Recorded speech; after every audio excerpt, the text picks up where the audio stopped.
Now turn to Part 1.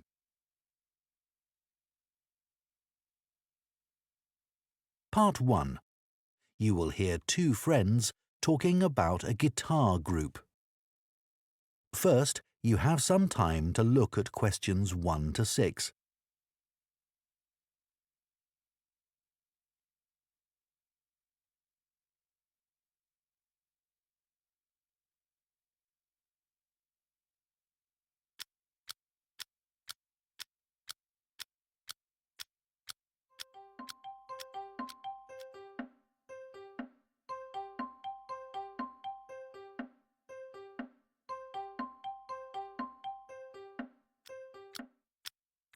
Now listen carefully and answer questions 1 to 6.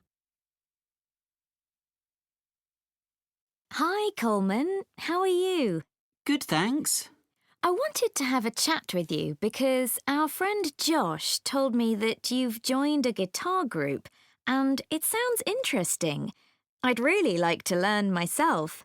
Why don't you come along? I'm sure there's room for another person. Really?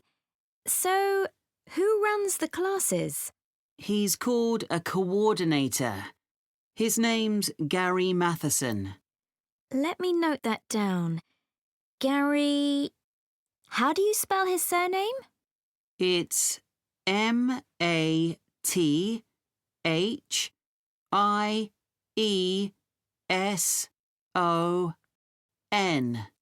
Right, thanks. He's retired, actually, but he's a really nice guy, and he used to play in a lot of bands. Thanks. So, how long have you been going? About a month now. And could you play anything before you started? I knew a few chords, but that's all. I'm sure everyone will be better than me. That's what I thought too. When I first spoke to Gary on the phone, he said it was a class for beginners, but I was still worried that everyone would be better than me. But we were all equally hopeless. Oh, that's reassuring. So, where do you meet? Well, when I joined the group, they were meeting in Gary's home. But as the group got bigger, he decided to book a room at the college in town. I prefer going there. I know that place. I used to go to tap dancing classes there when I was at secondary school. I haven't been since, though, and I can't remember what road it's in. Is it Lock Street? It's just beyond there, at the bottom of New Street, near the city roundabout. Yes, of course. The guitar club is on the first floor in room T347. Right. And when do you meet? Is it at the weekend? We meet on Thursdays. It used to be 10:30, and that suited me well. But now we meet at 11. The class that's in there before us asked if they could have the room for another 30 minutes. Oh, I see. Well, I'd love to come, but I don't have a guitar. Well, you can always buy a second-hand one. There's a website called The Perfect Instrument that sells all kinds of guitars, violins, and so on. I'm sure you'll find something there. Before you hear the rest of the conversation, you have some time to look at questions 7 to 10.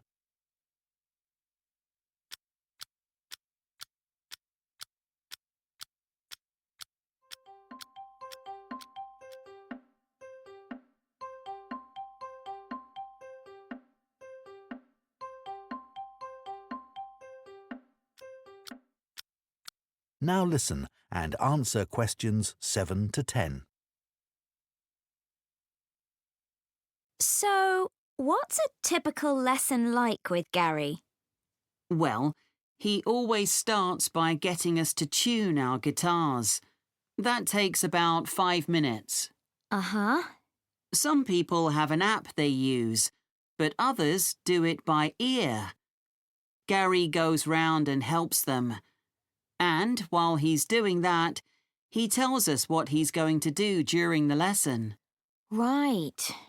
First, we usually spend about 10 minutes doing some strumming. So, is that using... Oh, what are they called? Plectrums? No, we just use our thumbs. Oh, much easier.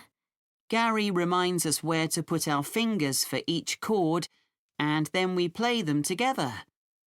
Sometimes we all just start laughing because we're so bad at keeping time. So Gary starts clapping to help us.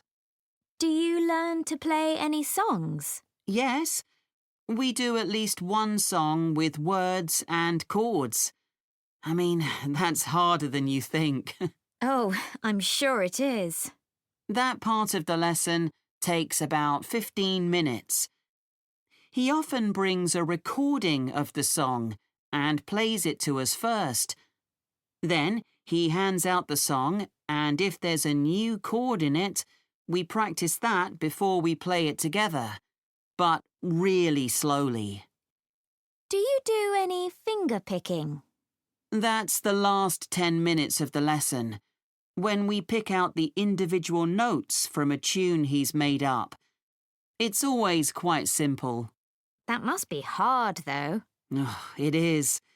But people like it because they can really concentrate. And if we're all playing well, it sounds quite impressive. The only trouble is that he sometimes gets us to play one at a time. You know, alone. Oh, that's scary. It is. But I've got used to it now. At the end, he spends about 5 minutes telling us what to practice for the following week. Well, thanks, Coleman. I'll go and have a look at that website, I think. That is the end of part 1.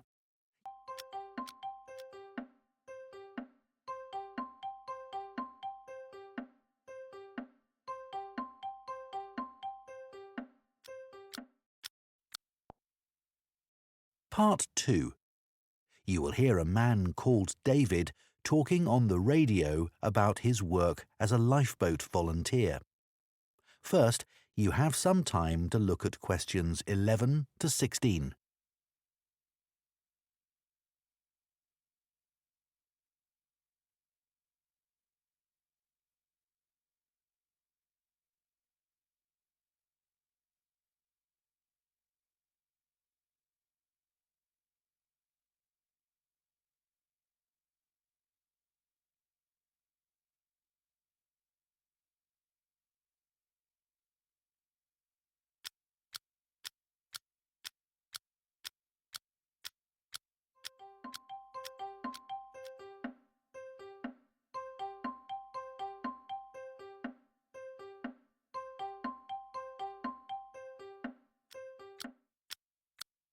Now listen carefully and answer questions 11 to 16.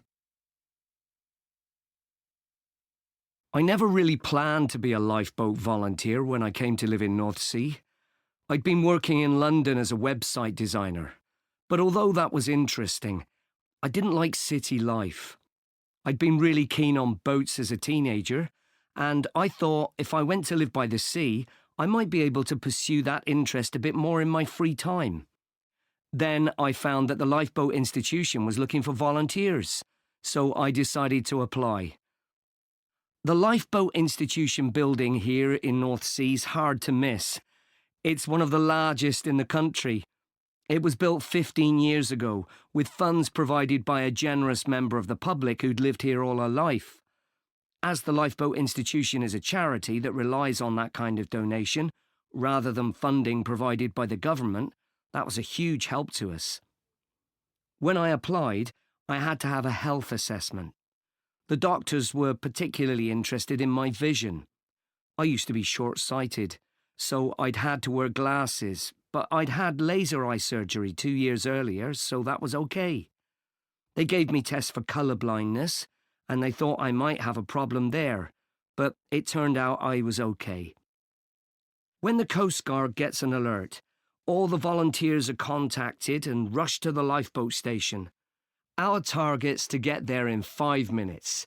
Then we try to get the boat off the dock and out to sea in another 6 to 8 minutes. Our team's proud that we usually achieve that.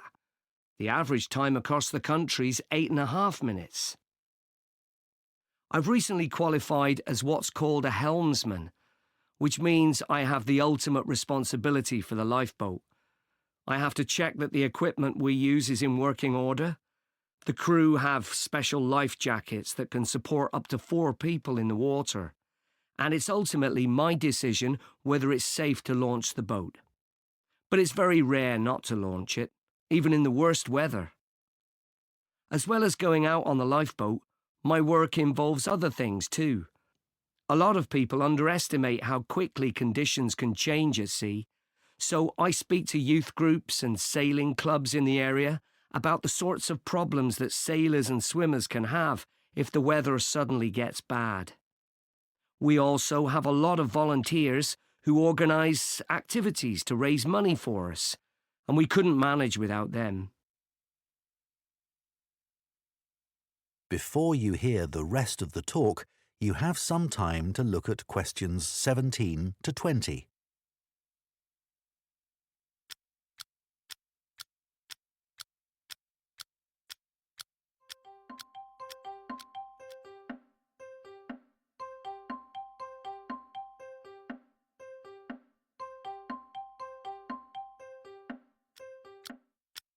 Now listen and answer questions 17 to 20.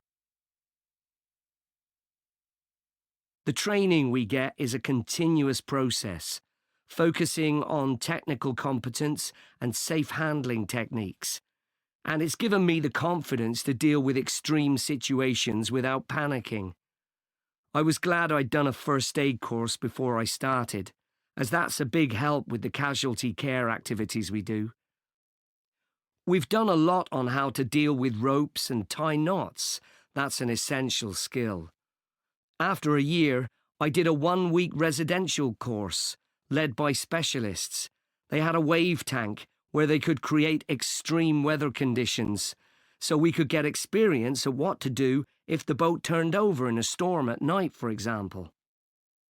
Since I started, I've had to deal with a range of emergency situations, but the work's hugely motivating. It's not just about saving lives. I've learned a lot about the technology involved. My background in IT's been useful here, and I can use my expertise to help other volunteers. They're a great group. We're like a family, really, which helps when you're dragging yourself out of bed on a cold, stormy night. But actually, it's the colder months that can be the most rewarding time. That's when the incidents tend to be more serious, and you realise that you can make a huge difference to the outcome. So, if any of you listeners are interested, why don't you give us a call? That is the end of part 2.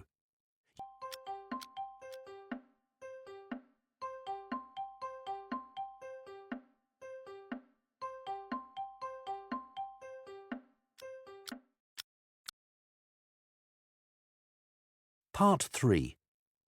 You will hear 2 students called Bella and Don discussing a presentation they plan to do on recycling footwear.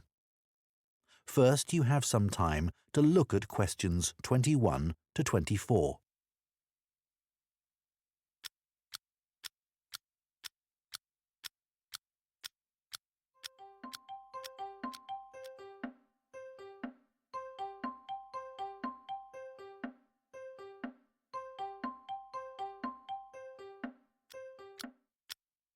Now listen carefully and answer questions 21 to 24. Hi, Don. Did you get the copy of the article on recycling footwear that I emailed you? Yeah, it's here. I've had a look at it. So, do you think it's a good topic for our presentation? Well, before I started reading it, I thought recycling footwear. Well, although it's quite interesting, Perhaps there isn't enough to say about it, because we put shoes in recycling bins. They go to charity shops, and that's about it. But there's much more to it than that. I realise that now, and I'm keen to research the topic more. That's great. One of the things I didn't realise until I read the article was just how many pairs of trainers get recycled. Well, a lot of young people wear them all the time now. They've become more popular than ordinary shoes. I know. I guess they are very hard-wearing. But don't they look a bit casual for school uniform? I don't think they're right for that. Actually, I think some of them look quite smart on pupils. Better than a scruffy old pair of shoes. So, do you keep shoes a long time? Yes, though I do tend to wear my old pairs for doing dirty jobs like cleaning my bike. I must admit, I've recycled some perfectly good shoes that haven't gone out of fashion and still fit, just because they don't look great on me anymore.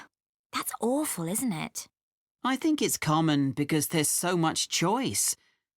The article did say that recent sales of footwear have increased enormously. That didn't surprise me. No, but then it said that the amount of recycled footwear has fallen. It's 6% now, compared to a previous level of 11%. That doesn't seem to make sense. That's because not everything goes through the recycling process. Some footwear just isn't good enough to resell for one reason or another and gets rejected. Before you hear the rest of the discussion, you have some time to look at questions 25 to 30.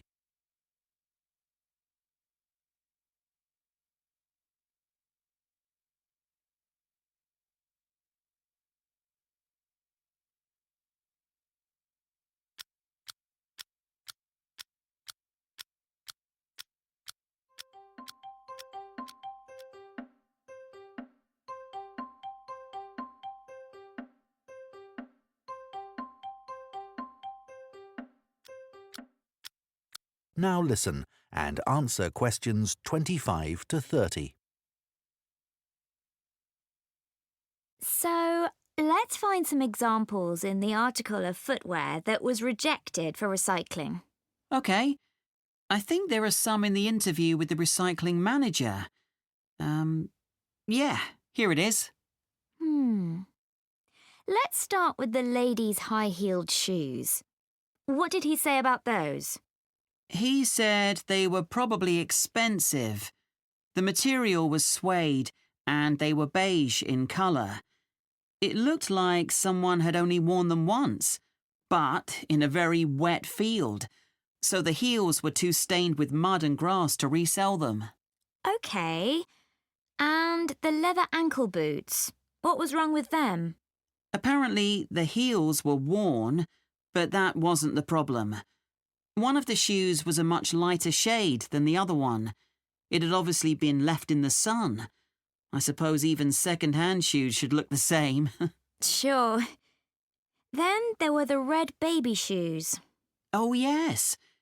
We're told to tie shoes together when we put them in a recycling bin, but people often don't bother. You'd think it would have been easy to find the other, but it wasn't. That was a shame because they were obviously new.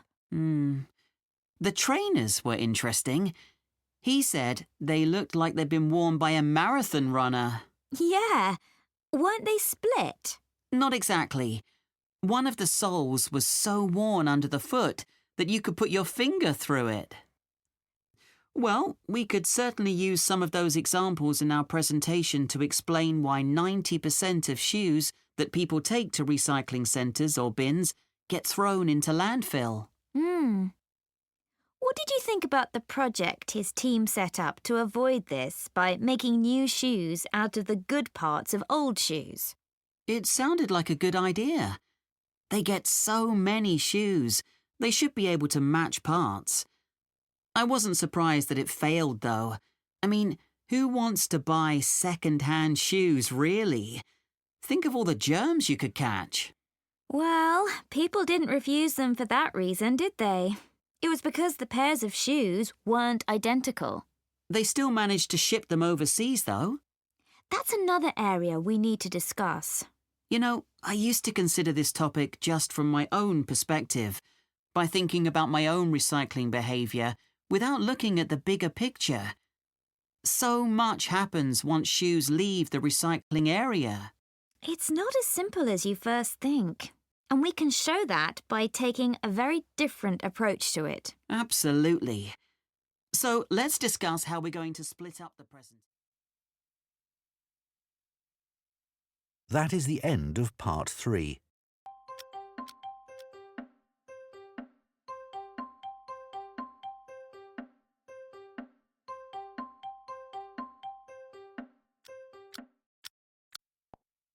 Part 4. You will hear a zoology student giving a presentation about an animal called a tardigrade. First, you have some time to look at questions 31 to 40.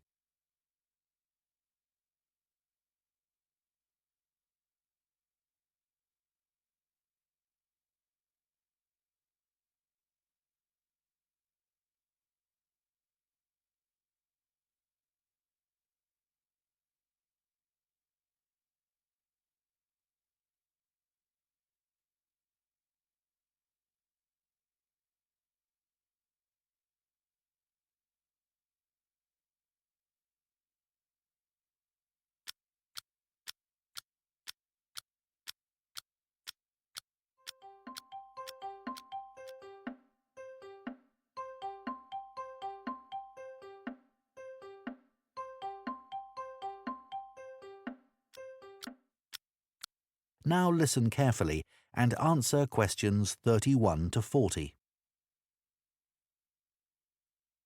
For my project on invertebrates, I chose to study tardigrades. These are microscopic, or to be more precise, near microscopic animals. There are well over 1,000 known species of these tiny animals, which belong to the phylum Tardigrada. Most tardigrades range in length from 0.05 to 1 millimetre, though the largest species can grow to be 1.2 millimetres in length. They're also sometimes called water bears, water because that's where they thrive best, and bear because of the way they move. Moss piglet is another name for tardigrades because of the way they look when viewed from the front. They were first discovered in Germany in 1773 by Johann Goetze, who coined the name tardigrade. As I say, there are many different species of tardigrade. Too many to describe here, but generally speaking, the different species share similar physical traits. They have a body which is short and also rounded, a bit like a barrel. And the body comprises 4 segments. Each segment has a pair of legs, at the end of which are between 4 and 8 sharp claws. I should also say that some species don't have any claws. What they have are discs, and these work by means of suction. They enable the tardigrade to cling on to surfaces or to grip its prey. Within the body, there are no lungs or any organs for breathing at all. Instead, oxygen and also blood are transported in a fluid that fills the cavity of the body. As far as the tardigrade's head is concerned, the best way I can describe this is that it looks rather strange, a bit squashed even. Though many of the websites I looked at described its appearance as cute, which isn't exactly very scientific. The tardigrade's mouth is a kind of tube that can open outwards to reveal teeth-like structures known as stylets. These are sharp enough to pierce plant or animal cells.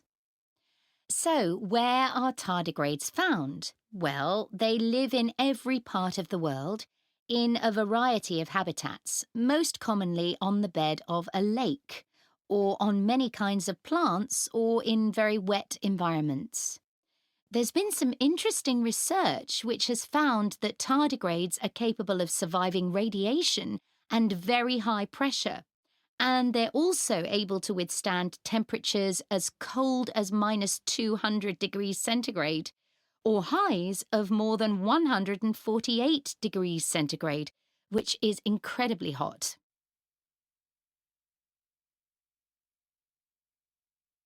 It has been said that tardigrades could survive long after human beings have been wiped out, even in the event of an asteroid hitting the Earth. If conditions become too extreme and tardigrades are at risk of drying out, they enter a state called cryptobiosis. They curl into a ball called a tun, that's TUN, by retracting their head and legs, and their metabolism drops to less than 1% of normal levels. They can remain like this until they're reintroduced to water, when they will come back to life in a matter of a few hours. While in a state of cryptobiosis, tardigrades produce a protein that protects their DNA. In 2016, scientists revived 2 tardigrades that had been tuns for more than 30 years. There was a report that, in 1948, a 120-year-old tun was revived, but this experiment has never been repeated. There are currently several tests taking place in space to determine how long tardigrades might be able to survive there. I believe the record so far is 10 days. So, moving on. In terms of their diet, tardigrades consume liquids in order to survive. Although they have teeth, they don't use these for chewing. They suck the juices from moss or extract fluid from seaweed. But some species prey on other tardigrades, from other species or within their own. I suppose this isn't surprising, given that tardigrades are mainly comprised of liquid and are coated with a type of gel. Finally, I'd like to mention the conservation status of tardigrades. It is estimated that they have been in existence for approximately 500 million years, and in that time, they have survived 5 mass extinctions. So it will probably come as no surprise to you that tardigrades have not been evaluated by the International Union for Conservation of Nature and are not on any endangered list. Some researchers have described them as thriving. Does anyone have any questions they'd like to ask? That is the end of Part 4. You now have 1 minute to check your answers to Part 4.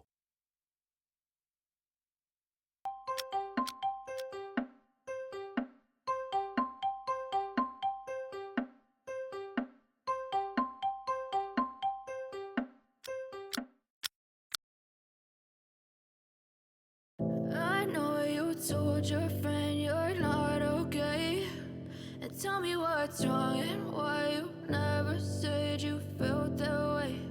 And guess you're trying to stay strong and fake a smile until I look away. But I've known you too long, it hurts to watch your blue eyes fade to gray as you fade away. As you fade away.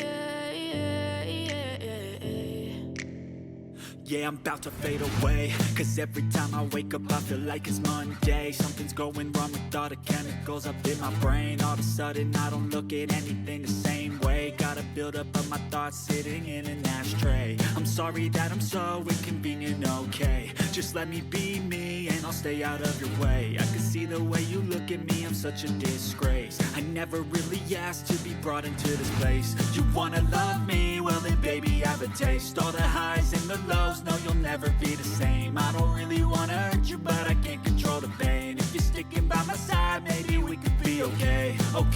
Okay, maybe you could be the change I need today. I promise that I've never felt this way. I really hope that you will choose to stay through all the pain. I know you told your friend you're not okay.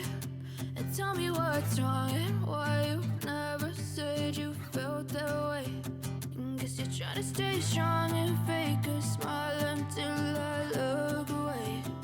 But I've known you too long, it hurts to watch your blue eyes fade to gray as you fade away.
what's wrong